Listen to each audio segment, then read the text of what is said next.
Hello, and welcome to week 2 class. The first week is over, and hopefully everyone has gotten an opportunity to navigate through test out. If you're still feeling a little uneasy or uncomfortable, I've attached some additional resources at the bottom of the announcement to help you navigate through the platform.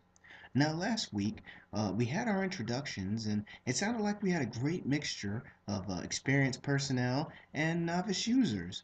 And what I would do is I would encourage everyone to make use of the resources amongst each other during the discussion boards in the upcoming weeks. It's truly amazing what we can all learn from one another just simply by word of mouth. And it seems like every semester I hear about a new software tool that can better assist me in my productivity. We've additionally gotten to analyzing hardware components of a computer, and it's really become quite useful for those that are willing to work on their own devices. I know for myself that I've replaced quite a few components on my laptop, my desktop, and my daughter's laptop, simply by just having the experience and the opportunity to figure out which component has failed and then simply go get another one and replace it. Now this week is our first full week, and my advice is to really pace yourself in the work that you're completing during this 8 weeks. Try not to wait until Sunday to try to submit everything at once, as it may cost you in the quality of your work.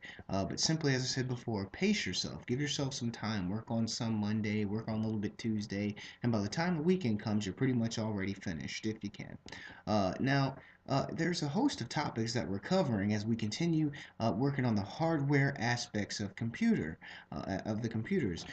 Additionally, we have a quiz going on this week, and it's going to contain multiple choice answers. And I just want to give a quick heads up that I always go back and I take a look at all the quizzes to ensure that proper credit is given for those that have most of the questions answered. So you'll notice shortly after the week is up that your grade might increase. Whereas the computer might grade you wrong, I'll go back and have a look, and if you got maybe, I don't know, 3 out of 4, for example, I'll give partial credit for that. Um, I also want to spend just a small amount of time helping us prepare for the case report. That's always a pretty big report, and it continues as we go through this 8 weeks. And so I want to just start giving you a few pointers and help preparing you for what type of things you can experience while doing it.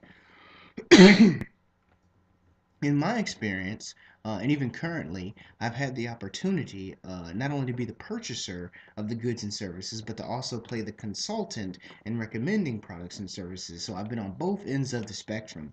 And my goal this week is again to help you visualize the best way to word your questions so that you can imagine yourself getting the best responses out of your clients. So I just compiled a quick little list of pointers at the bottom of this particular paragraph.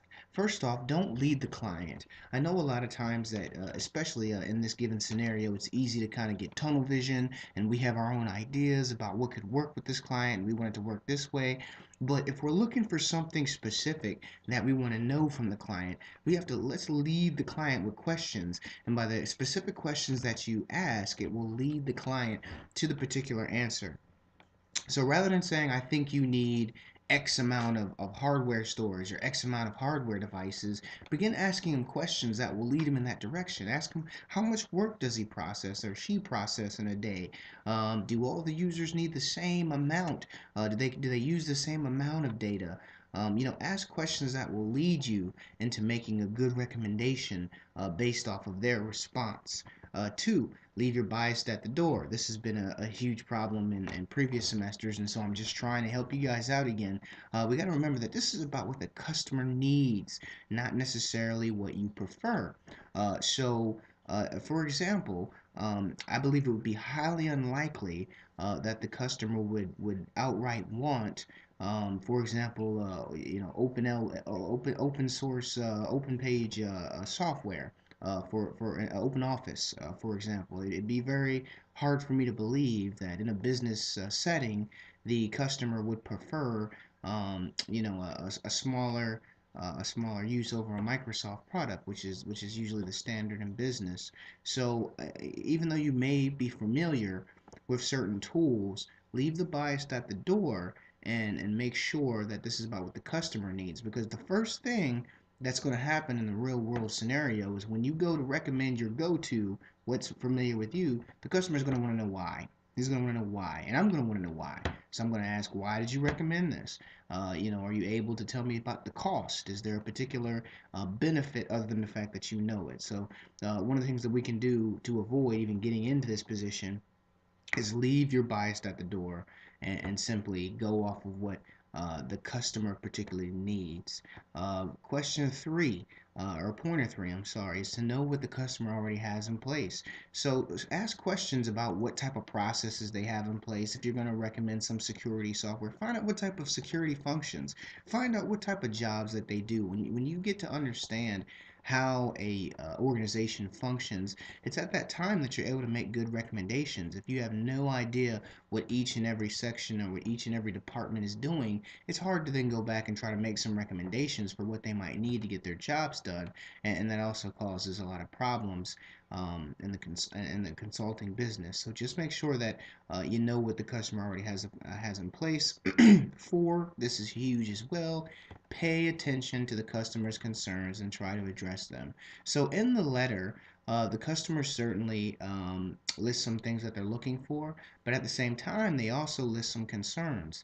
So make sure that we take each concern into consideration when we go to ask our questions and when we go to make our recommendations. You do these things, and I guarantee you it'll be a lot better for you as you press on during the weeks. Now we do have a couple of assignments. As I said, this is a full week, so we gotta get to it. We've got our discussions, we got our quiz, we got the case report, and we have a little bit of test out going on. And so it's gonna be a very busy week. I don't want to hold you up, but if you have any other questions, you feel free to shoot me an email or drop me a general question the SNHU Blackboard. And I wish the best of you good luck. And as always, I'm there to support. Have a great week.